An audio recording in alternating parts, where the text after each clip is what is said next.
और स्वागत कानी कुर्सी की देख रहे हैं आप व्यूअर्स। और आइए अब बात करते हैं दिल्ली में एक और बंगले की कहानी की। केजरीवाल जी के चुनाव में बहुत बड़ा नुकसान हुआ क्योंकि उन्होंने जो घर बनाया था, जो रेनोवेट किया था करोड़ों रुपए का, उसको शीश महल नाम दे दिया गया। तो शीश महल चिपक गया उन पर। अब दिल्ली में सरकार बदली, मुख्यमंत्री बदले, रेखा गुप्ता जी मुख्यमंत्री हैं, उनको भी कहीं बंगला तो अलॉट होगा ही। अब वो अपने नए सरकारी आवास में शिफ्ट हो रही हैं। मुख्यमंत्री रेखा गुप्ता जी का नया पता है राजनिवास मार्ग 1 और 2। 1 और 2 मतलब 2 बंगले हैं। एक उनका घर होगा, निवास स्थान होगा, दूसरा उनका कैंप ऑफिस होगा। क्योंकि सीएम रेखा गुप्ता को उस बंगले में अब वो शिफ्ट होना था, वो शिफ्ट हो गई हैं, तो इस घर का नाम पहले उन्होंने रखा है जन सेवा सदन। इसकी औपचारिक शुरुआत हो चुकी है, मतलब गृह प्रवेश भी हो गया होगा। तो अब उसका कोई रेनोवेशन तो उसका भी होना था, मुख्यमंत्री को देना है आखिर, क्योंकि उन्होंने मना कर दिया था कि मैं वो केजरीवाल जी वाले बंगले में मैं नहीं रहूंगी, शीश महल में मैं नहीं रहूंगी। अब इस पर नई तरीके से सियासत शुरू हो गई है। आम आदमी पार्टी ने रेखा गुप्ता के सरकारी आवास को, इन्होंने कहा था शीश महल, तो उन्होंने कहा तो माया महल है। कांग्रेस भी कूद गई, उसने उसको रंग महल कह दिया। तो शीश महल, माया महल, रंग महल।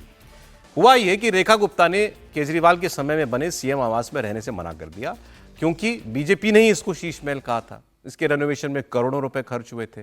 केजरीवाल जब सीएम थे तब सीएम आवास का पता था 6 फ्लैगस्टाफ रोड। इसमें जब आतिशी जी बनी कुछ वक्त के लिए मुख्यमंत्री, तो वो भी नहीं। अब मुख्यमंत्री का नया पता है 1 राजनिवास मार्ग। रेखा गुप्ता है, उन्होंने जन सेवा सदन नाम दे दिया। आम आदमी पार्टी इसे माया महल कहती है, कांग्रेस रंग महल कहती है, और बीजेपी भी से लेकर अब हमलावर है। उसने कहा कि शीश महल में तो आम लोग जा ही नहीं पाते थे, यहां तो सबकी एंट्री है। अब विवाद किस बात पर है वो आपको बता देते हैं। एक एस्टिमेट जो पीडब्ल्यूडी ने निकाला, जिसके लिए उन्होंने टेंडर मंगाए इसमें रेनोवेशन के लिए, वो टेंडर तकरीब 60 लाख रुपए का है। तो 60 लाख रुपए मुख्यमंत्री के बंगले पर खर्च होंगे। इसमें जो अलग अलग वो दिए गए, हेड्स दिए गए हैं। 9,30,000 रुपए में 5 टीवी लगेंगे, 7,70,000 रुपए में 14 एसी लगेंगे, 5,74,000 रुपए में 14 सीसीटीवी कैमरे लगाए जाएंगे, 2 लाख रुपए से एक यूपीएस खरीदा जाएगा, 1,80,000 रुपए से रिमोट, अभी है आगे है, 1,80,000 करोड़, 1,80,000 रुपए से माफ कीजिएगा, 23 सीलिंग फैन लगेंगे रिमोट कंट्रोल से चालू बंद होने वाले, और 85,000 रुपए में एक अवन टोस्टर ग्रिलर लगेगा, 77,000 रुपए में एक वॉशिंग मशीन लगेगी, 63,000 रुपए में गैस स्टोव लगेगा, 32,000 रुपए में माइक्रोवेव लगेगा, और इसके अलावा 91,000 रुपए में 6 गीजर लगेंगे। तो ये पूरा ब्रेकअप है। मैंने इसलिए दिया, नहीं तो आम आदमी पार्टी वाले कहते हैं हमारे टाइम में तो बड़ा बताते थे, इतने का पर्दा और इतने का ये, इतने का वो, तो सब हमने इसका भी, इनका भी बता दिया है। तो अब इन्होंने कहा कि भाई 60 लाख रुपए, ये जो पीडब्ल्यूडी कह रही है, ये सारा जो मैंने पढ़ा भी आपके लिए, उन्होंने कहा ये इलेक्ट्रिकल फिटिंग्स या इलेक्ट्रिकल अप्लायंसेस के लिए है। इसके अलावा इस बंगले में और कोई रेनोवेशन नहीं हो रहा। मतलब पर्दे, फ्लोरिंग, सीलिंग, बाकी चीजें, कोई रंग, कोई वैसा नहीं हो रहा। हम इसको कोई वैभव बहुत आलीशान बना रहे हो, ऐसा नहीं है। हाँ, जो इलेक्ट्रिकल इक्विपमेंट लगने हैं हम वो यहां पर सब लगा रहे हैं। रेखा गुप्ता जी आपको इस बार दिखाई देंगी आपकी अदालत में भी। और जब इस प्रोग्राम के लिए रेखा गुप्ता जी आई तो ये सवाल रजत जी ने उनसे पूछा और उन्होंने इसका क्या जवाब दिया, आप देखिए।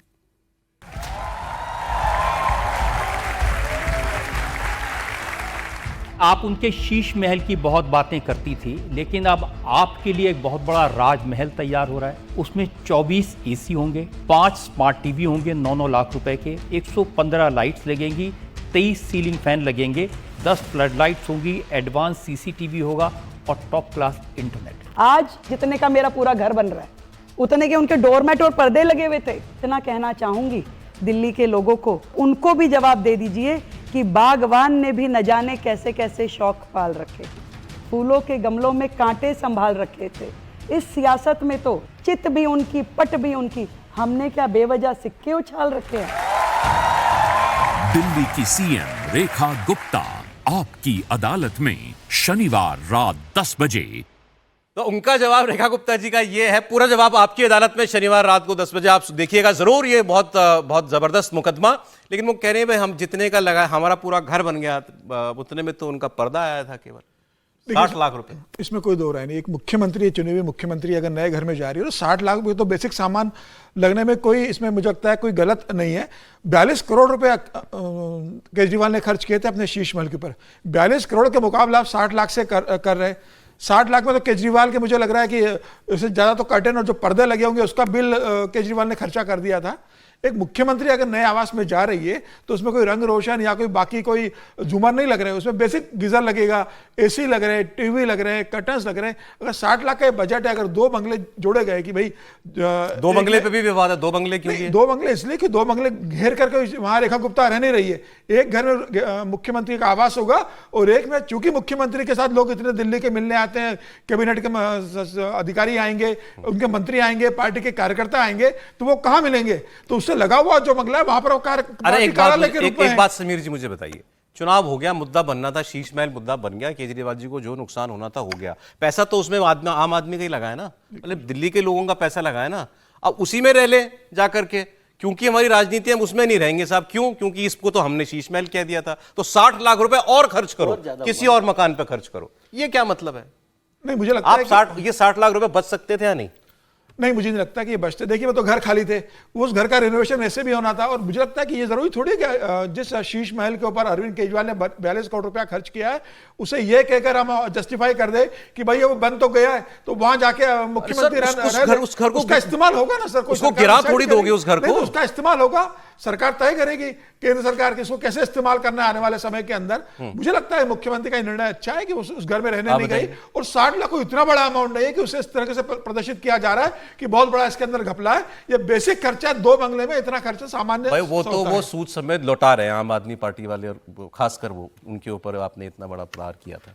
बिल्कुल ठीक बात है, क्योंकि जब आपने पूरा चुनाव उसके भरोसे जीता है या उस मुद्दे पर लड़ाई लड़ी है, तो वो उनका आरोप लगाना भी ठीक है कि माया महल कहें, रंग महल कहें, वो जो बात ठीक कर रहे हैं। और आपकी बात भी वाजिब है कि जब वो बनी गया है तो उसमें रह लीजिए, अब कौन सा फर्क पड़ रहा है उससे, मतलब वो एक्स्ट्रा खर्चा हो ना। ये 42 करोड़ 60 लाख रुपए खर्च हुए दिल्ली के मुख्यमंत्री के आवास पर, इसका मतलब ये हुआ।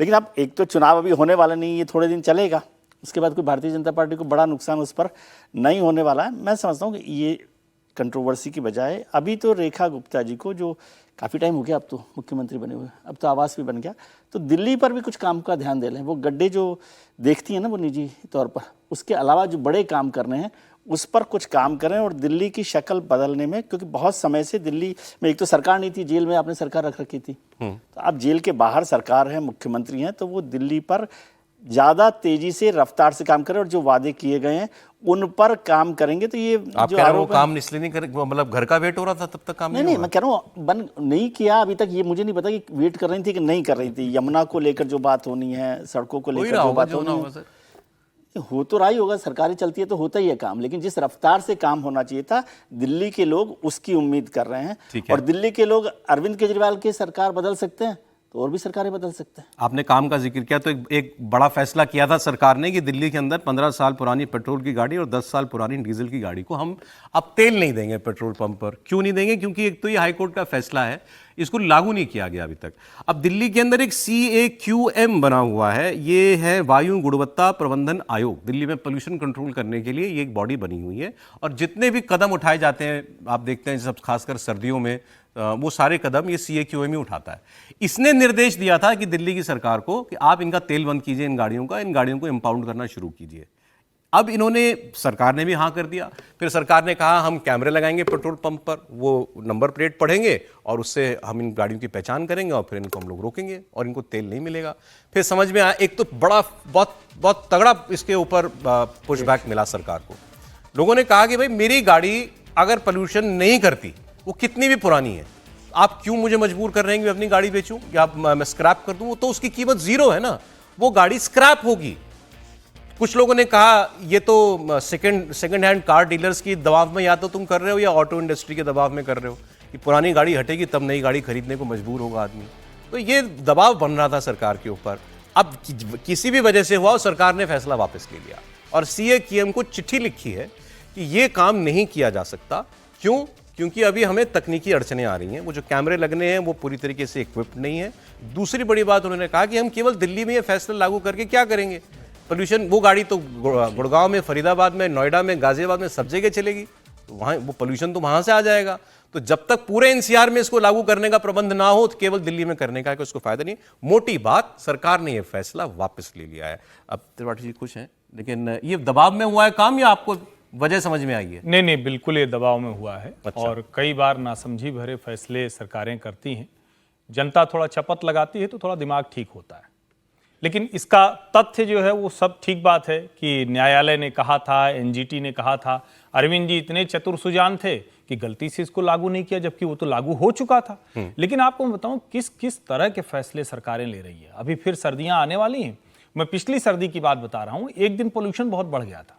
हम किसी एक अपने रिश्तेदार के साथ कहीं गए हुए थे और वो पता चला कि उनकी जो इनोवा गाड़ी थी वो कुछ BS2, BS3, BS4, तो जब पोल्यूशन बढ़ जाता है तो अचानक वो लागू हो जाता है और पता भी नहीं चलता किसी अब वो पता नहीं। अब बताइए कोई आदमी अगर बुलंदशहर से चल पड़ा है और दिल्ली आते आते उसको लगा यार तो पोल्यूशन बढ़ गया, अब यहां आकर सरकार कहेगी नहीं नहीं इसको जब्त करो, दिल्ली पुलिस का एक आदमी दौड़ेगा, जल्दी से स्कैन करेगा और तुरंत आपको चालान काट के दे देगा। ग्रैब बोलते हैं उसको, ग्रैब। इस तरह के शर्मनाक नियम कानून चल रहे हैं। यानी जब अभी है सर्दियों का इंतजाम कर लो भैया, पोल्यूशन क्यों होगा इतना। और कोई भी गाड़ी दिल्ली में अगर कार्बन डाइऑक्साइड छोड़ेगी तो कहीं ऑक्सीजन कैसे छोड़ेगी, ये भी जरा सवाल होना चाहिए। देश तो एक ही है। अभी तो हम देश के अलग अलग हिस्सों से देखते हैं, सब जगह पोल्यूशन, दिल्ली की चर्चा बहुत होती है, सब जगह पोल्यूशन बहुत है। मुझे लगता है ये पूरा मामला सभी राज्य सरकारों को केंद्र सरकार ले बैठे। और एक बात और मैं कहूंगा, न्यायालय को भी जरा सोचना चाहिए कि वो जनता के हित वाले फैसले की बजाय जनता को परेशान करने का काहे फैसला देती है। भाई वो कहे ना कि पोल्यूशन सर्टिफिकेट इतना दुरुस्त हो कि कोई भी आदमी अगर पीयूसी लेकर चल रहा है तो उसको पुलिस वाला हाथ नहीं लगाए। तो मुझे लगता है ये निर्णय अच्छा है, लेकिन सर्दियों में फिर देखिएगा बॉटम लाइन होगा। बिल्कुल होगा। हम लोग तो इस मतलब हमारा काम है ये जानकारी रखना। अच्छा, ये भी हमसे मिस हो जाता है कभी। अभी आज ग्रैब का नियम आया, BS4 गाड़ी नहीं चलेगी। बिल्कुल। अब आप फिर अपनी गाड़ी का वो देखते हो रजिस्ट्रेशन में BS4 है कि BS5 है, कब का है, नहीं तो ये नहीं पता चलता। उसमें भी खेल है। दिसंबर में आपने गाड़ी ली थी और जनवरी में गाड़ी ली थी तो फर्क पड़ जाता है। देखिए सर, बॉटम लाइन क्या है बहल साहब, बिल्कुल आपने ठीक कहा। अदालतें फैसले देती हैं, ग्रैब के नियम लागू होते हैं, ये CAQM बना हुआ है, NGT बना हुआ है, दिल्ली की सरकार है, LG है, इतनी बॉडीज हैं। किसी सब मिला करके भी आप दिल्ली का प्रदूषण दूर नहीं कर पाए हो।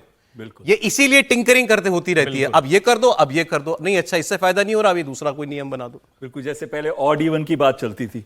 ऑड इवन सिर्फ कार्स पे अप्लाई होता था, टैक्सी पे नहीं होता था, स्कूल बसेस पे नहीं होता था। 3/4 हिस्सों पे तो वो अप्लाई होता ही नहीं था, उसका कोई फायदा भी नहीं था, पर हम सब लोगों को ट्रबल था। अगर मेरी गाड़ी इवन की है तो ऑड की है ना। दूसरी चीज आ जाती है, दिल्ली सबसे पॉल्यूटेड कैपिटल वर्ल्ड का है, इसमें तो कोई दो राय नहीं है। 2.5 के करीब जो PM 2.5 है, जैसे उसको कहते हैं पार्टिकल मैटर, 2.5 मतलब पॉइजनस। इस ऐसी पॉइजनस सिटी बन जाती है दिल्ली, खासकर विंटर सीजन के अंदर जब डेंसिटी एयर की बढ़ जाती है और वो ग्राउंड के पास रहती है, तो उस समय ही पराली को भी बर्न किया जाता है पंजाब हरियाणा के एरियाज में। तो हमें ये सेंट्रली एक डिसीजन लेना पड़ेगा कि क्या मेजर्स हैं पूरी कंट्री के अंदर जो हम अप्लाई करें, ना कि हम ऐसे मेजर्स जो एक लोकलाइज्ड एरिया पे अप्लाई हो जिससे कोई भी इतना बड़ा फर्क ना पड़े लेकिन लोगों को बहुत नुकसान हो जाए। अब इस पे मैं एक और चीज कहना चाहता हूं। अभी देखो कितनी बातें हुई, 10 साल पुरानी डीजल है, 15 साल पुरानी पेट्रोल है। हमारे हवाई जहाज तो साहब 40 साल से भी ऊपर उड़ रहे हैं।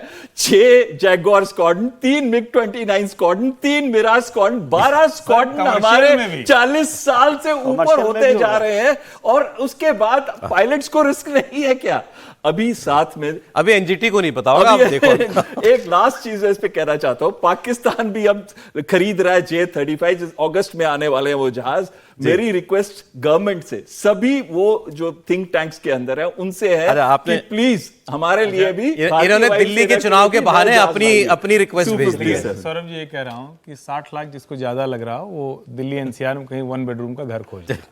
अब साहब एक और बड़ी खबर, आज अचानक ये खबर उड़ी बड़ी तेजी के साथ, और आप देखेंगे ऑनलाइन आपको सब जगह एक खबर छपी हुई मिलेगी। वो ये कि दिल्ली माफ कीजिएगा BJP अपने राष्ट्रीय अध्यक्ष का नाम लगभग तय कर चुकी है, और वो अध्यक्ष जो है इस बार कोई महिला होगा। ये बात तो ठीक है कि BJP ने ज्यादातर राज्यों में अब अपने प्रदेश अध्यक्ष जो हैं उनके नाम सार्वजनिक कर दिए हैं, वो प्रोसेस पूरा हो गया, मतलब अब राष्ट्रीय अध्यक्ष के बस नाम का ऐलान रह गया। तेजी से नाम चला निर्मला सीतारमण जी का, वित्त मंत्री जी का। बताया गया कि उनकी पार्टी दफ्तर के अंदर एक बड़ी मुलाकात भी हुई है JP नड्डा साहब के साथ, और क्योंकि एक नाम ले देना ये बड़ा खतरे का सौदा होता है, क्योंकि फिर सीधा लग जाता है भाई गड़बड़ हो गई तो आपने तो बड़ी पक्का एक ही नाम कहा था। तो सब फिर ये नाम चला सब महिला होंगी कोई, और 3 नाम आए फिर निर्मला जी के को मिला करके। निर्मला जी, उनके अलावा D पुरंदेश्वरी जो कि आंध्र प्रदेश यूनिट की चीफ थी, वो उनका नाम, और एक वनती श्रीनिवासन जी, ये बीजेपी महिला मोर्चा की प्रेसिडेंट रह चुकी हैं, अध्यक्ष रही। लेकिन सबसे ऊपर नाम इसमें चल रहा है निर्मला जी का। अभी मुझे बता रहे थे सबसे लंबे भाई साहब की खबर आई कहाँ से, चली कहाँ से? हाँ सर, अब पक्की एक खबर में दम है या नहीं है? नहीं, चर्चा तो है। अब अध्यक्ष कौन बनेगा है तो भारतीय जनता पार्टी का शीर्ष नेतृत्व सभी समीकरण देखकर तय करेंगे, लेकिन ये निश्चित रूप से किसी महिला का नाम जरूर चर्चा में है, क्योंकि भारतीय जनता पार्टी में कभी कोई महिला राष्ट्रीय अध्यक्ष नहीं बनी अभी तक। और प्रधानमंत्री मोदी हमेशा एक आउट ऑफ बॉक्स सोचने के लिए जाने जाते हैं। जिस वक्त 33% महिलाओं के लिए वो आरक्षण लेकर आए, तो प्रधानमंत्री चाहते होंगे या भारतीय जनता पार्टी चाहती होगी कि भाई आधी आबादी में से किसी को प्रतिनिधित्व दिया जाए, किसी महिला को अध्यक्ष बनाया जाए पार्टी का। वो निर्मला सीतारमण है या कोई और नाम निकल कर आता है, या हो सकता है कोई दूसरे नाम पर पार्टी अंतिम समय में फैसला ले, लेकिन मुझे लगता है कि महिला के नाम पर गंभीरता से चर्चा हो रही है और इस बार पूरी संभावना कि कोई महिला भारतीय जनता पार्टी के राष्ट्रीय अध्यक्ष बनेगी। अब वो कौन बनते हैं? निर्मला सीतारमण के साथ तो बहुत सी चीजें जुड़ती है, साउथ से भी आती है बेसिकली। अब वो तमिलनाडु से आती है, कर्नाटका से राज्यसभा की सांसद है, वो राज्यसभा अगर गई है तो कर्नाटका से गई है, पहले आंध्र प्रदेश से रही है, बड़ी जिम्मेदारी पार्टी के अंदर उनके पास रही है। और शायद ये ऐसी पहली महिला नेत्री है भारतीय जनता पार्टी की 2014 से लेकर 2025 तक जो लगातार मोदी सरकार में रही है। बाकी महिलाएं मंत्री बनती रही, बाहर होती रही हैं। 2014 से लेकर 2025 तक निर्मला सीतारमण रही और हमेशा प्रमोट होती रही। पहले राज्य मंत्री के रूप में आई, बाद में रक्षा मंत्रालय से बड़ी जिम्मेदारी रही, फिर वित्त मंत्रालय के 8 बार से बजट पेश कर रही है।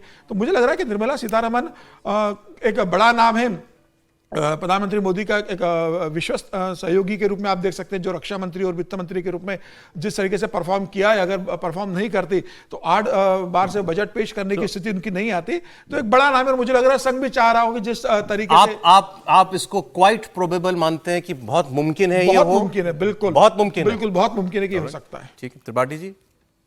नहीं, देखिए, महिला अध्यक्ष हो सकती है, इस पर तो मुझे हमेशा एकदम जिसको कहें कि ये मेरे मन में है कि जो राष्ट्रीय स्वयंसेवक संघ और भारतीय जनता पार्टी आज जिस जगह पर खड़ी है, उसके लिए सबसे बड़ा काम है।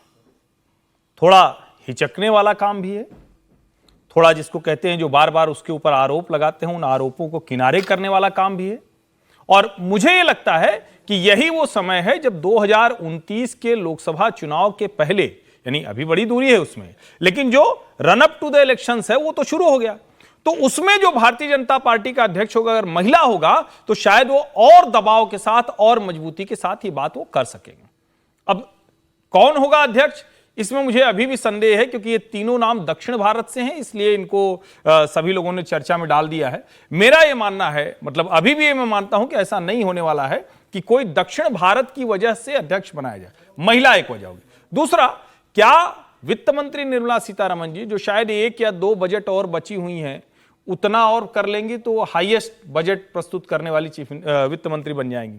तो मोदी सरकार में रिकॉर्ड भी बहुत बनते हैं, और निर्मला जी का जो अभी तक का रिकॉर्ड है, नरेंद्र मोदी की अति विश्वस्त है, खूब उनके ऊपर आरोप लगे, खूब हमले हुए कि वित्त मंत्रालय कैसे चला रही हैं, लेकिन इतने समय से चला ही नहीं, वित्त मंत्री हैं ही वो, और अब तो 11 वर्ष के बाद वो फिर अगला बजट पेश करने जा रही हैं। तो मुझे नहीं लगता कि उनको हटाया जाएगा। अब इतना किस्मत तो नहीं होगा ना कि नड्डा जी की तरह कि मंत्री भी हैं और अध्यक्ष भी हैं, तो ऐसा तो नहीं होगा। आप कह रहे हैं कि महिला पार्टी प्रमुख एक बहुत अच्छा विचार होगा, लेकिन या मुमकिन उस पर भी है वो विचार। हाँ, संघ और भाजपा में महिला राष्ट्रीय अध्यक्ष बनाने पर बहुत गंभीरता से विचार हो रहा है, वो प्राथमिकता में सबसे ऊपर। लेकिन नाम क्या होगा, लेकिन नाम क्या होगा, ये थोड़ा सा संदेह। ये दोनों खबर कंफर्म नहीं कर रहे हैं। नहीं, लेकिन मैं ये समझना चाहता हूँ, खबर तो बाद में कंफर्म होगी अध्यक्ष की, क्या प्रधानमंत्री जी निर्मला सीतारमण को, मतलब देश में नया वित्त मंत्री आने वाला है? मेरा सवाल, मूल सवाल ये है कि क्या प्रधानमंत्री एक नए वित्त मंत्री को तलाश रहे हैं? क्योंकि उन्होंने नया वित्त मंत्री तलाश लिया होगा, तभी निर्मला जी को अध्यक्ष बनाया जा सकता है। ये बात तो हो ही रही है, इसको समझिए ना। 2019 में नया गृह मंत्री भी तलाश लिया था ना। हाँ, तो मतलब इसका मतलब ये हुआ कि नया वित्त मंत्री की तलाश हो रही है। और 2029 में जो वंदन बिल है, महिला आरक्षण बिल है, वो उसको एग्जीक्यूट करना है, तो एक अच्छा अध्यक्ष हो सकता है महिला के तौर पर। ये एक पॉलिटिकल सोच समझ की अच्छी बात है, इसमें कोई बुरी बात नहीं है। और संघ में भी और बीजेपी में दोनों में विचार हुआ, लेकिन ये कोई आउट ऑफ द बॉक्स की बात ही नहीं है। 45 साल से जिस पार्टी ने सोचा नहीं, वो आउट ऑफ द बॉक्स क्या इसमें? ये तो एक जरूरत है आपकी कि एक जब 2029 का चुनाव में 33% महिलाओं को आरक्षण देना है। लेकिन सर, ये पोस्ट कोई सिमेंटिक्स या ऑप्टिक्स वाली पोस्ट नहीं है ना। नहीं, ऑप्टिक्स की है, चुनाव में आएगा तो बहुत बड़ा फर्क पड़ेगा। पार्टी चलाना नहीं, अध्यक्ष के तौर पर, क्योंकि पार्टी का अध्यक्ष और महिलाओं को लेकर हम चुनाव पार्टी नेतृत्व में इस बात को हो रहा। लेकिन ये जो तीनों नाम है, इनसे मुझे बहुत ही कोई उम्मीद नहीं लग रही कि इन तीनों में से कोई हो सकता है। कुछ कह रहे थे आप इस पर? नहीं, मैं सिर्फ ये कह रहा हूं, इसको समझिए, ये आउट ऑफ द बॉक्स शब्द आपने इस्तेमाल किया, वो नहीं है। लेकिन जो आरोप लगते हैं ना, कोई भी खड़ा होकर कह देता है कि संघ परिवार में तो महिलाओं को कोई जगह नहीं मिलती है, जबकि ऐसा है नहीं। ठीक है, राष्ट्र सेविका समिति काम कर रही है, वो सब ठीक है। फिर कोई याद दिला देता है कि देखिए सुषमा जी इतने ऊपर तक गई, लेकिन अध्यक्ष नहीं बन पाई, वो उस जगह पर नहीं पहुंच पाई। और अभी आप देखें तो जैसे अब दिल्ली की, अभी हम तुरंत तो चर्चा कर रहे थे, रेखा गुप्ता के मुख्यमंत्री बनने में एक बड़ी वजह थी, बाकायदा तय करके इसे किया गया कि एक महिला मुख्यमंत्री होनी चाहिए। तो मुझे लगता है महिला अध्यक्ष हो सकती है, नाम कौन होगा ये तो थोड़ा सा महिला अध्यक्ष। चलिए अब आप आज एक और खबर की हम लोग चर्चा कर लें, समय है अभी हमारे पास। ये जो भाषा विवाद चल रहा है महाराष्ट्र के अंदर, और अब वहां पर अब ये बात मार पिटाई तक हो गई। पहले भी कई बार ऐसा हुआ है, लेकिन हाल के वर्षों में हमने ऐसा कुछ ज्यादा नहीं देखा था। इस बार फिर विवाद हुआ था इस बात पर कि स्कूलों में बच्चों को पढ़ाई जाए हिंदी, अनिवार्य रूप से कि ना पढ़ाई जाए, और झगड़ा होने लगा सड़कों पर। आपने देखा, दो विवाद हमने कल आपको दिखाए थे कि कैसे एक बाजार में जाकर के MNS राज ठाकरे के लोगों ने एक दुकानदार को हिंदी नहीं बोलने की, मराठी नहीं बोलने पर थप्पड़ मार दिया, उसकी पिटाई कर दी थी। तो वो तस्वीर देख रहे हैं आप। इसके जवाब में पूरा मार्केट बंद कर दिया गया, बहुत आलोचना हुई। अच्छा, इस पर एक ऐसे व्यक्ति का रिएक्शन आया, इससे उम्मीद नहीं थी। नीतीश राणे, ये नारायण राणे के बेटे, इनकी दबंग छवि है, अब मंत्री भी हो गए हैं, कैबिनेट मंत्री हैं। और अगर ये बोलते इसमें, तो लोगों को ये लगा था, क्योंकि एक तो मराठी बहुत बिल्कुल खांटी मराठी आदमी है, तो लगा था कि ये तो मराठी की पक्ष लेंगे। लेकिन इन्होंने कहा ये मामला मराठी हिंदी का नहीं है, मेरे लिए मामला हिंदू का है। हिंदुत्व के मुद्दे पर यह सरकार चुन करके आई है, और वो जो अपमान हुआ है, वो जिस व्यक्ति को मारा गया है मनसे के द्वारा, चाटा जिसको मारा गया, वो हिंदू था, तो मैं उसके लिए बोलूंगा। फिर इन्होंने इसके बाद आगे एक बात कही, इन्होंने कहा आपको यही दिखाई देता है कि ये व्यक्ति जो है गुजरात का है, या ये यूपी का है, या नॉर्थ से आया है, ये हिंदी बोल रहा है कि मराठी बोल रहा है कि नहीं बोल रहा।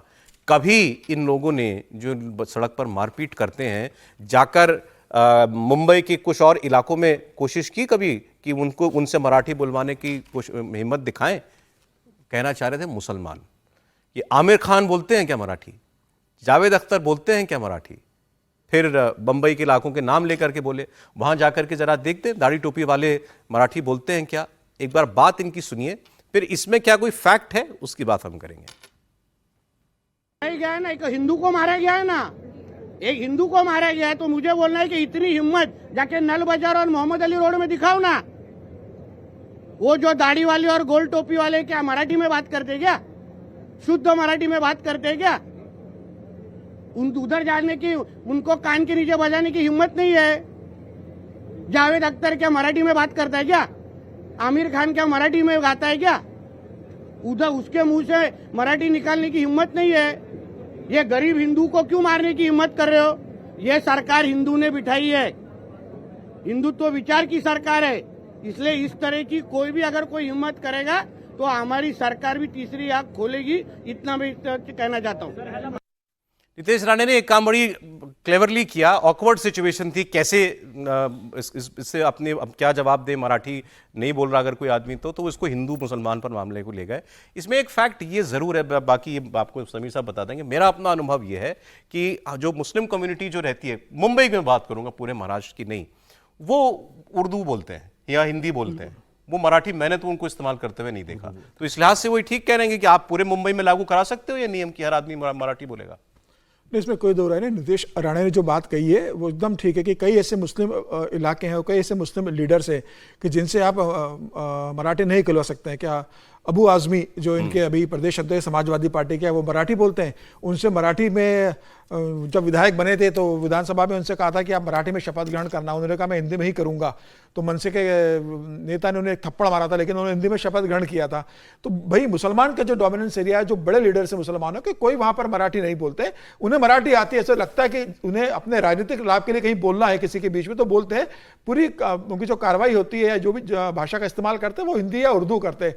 नीलेश और नितेश राणे दोनों भाइयों का इस मामले में जो पक्ष है वो हिंदुत्व की बात कर रहे हैं, लेकिन इसका एक बात भी है ना कि ये तो वही नीलेश राणे हैं, नितेश राणे हैं कि जब इन्होंने स्वाभिमान संगठन बनाई थी, जब शिवसेना के अलग होकर अपने संगठन बनाया था, तो ये मराठी की बात करते थे। और ये वही है कि जब कणकौली में एक अधिकारी ने कोई काम करने से मना किया था तो उन्होंने उसका मुंह काला किया था, ये तो डक करने का तरीका है बस इन्होंने कहा। लेकिन ये बात भी सही है कि जिस तरीके से, लेकिन आप जो मराठी अस्मिता की बात करते हैं उद्धव ठाकरे या राज ठाकरे, आप इनकी राजनीति भी देखिए ना, जब राज्यसभा भेजने की बात आती है तब आप मराठी अस्मिता की बात नहीं करते, आप प्रियंका चतुर्वेदी को राज्यसभा भेजते हो, आप संजय निरुपम को राज्यसभा भेज देते हैं, आप राम जेठमलानी को राज्यसभा भेज देते हैं। ये विवाद लेकिन खत्म होना चाहिए, मुद्दा असल ये। आज समय इतना, बहुत शुक्रिया समीर जी, एक कपनौर साहब, बहल साहब आपका, विजय जी, हर्षवर्धन जी, बहुत शुक्रिया। मुलाकात करूंगी फिर आपसे।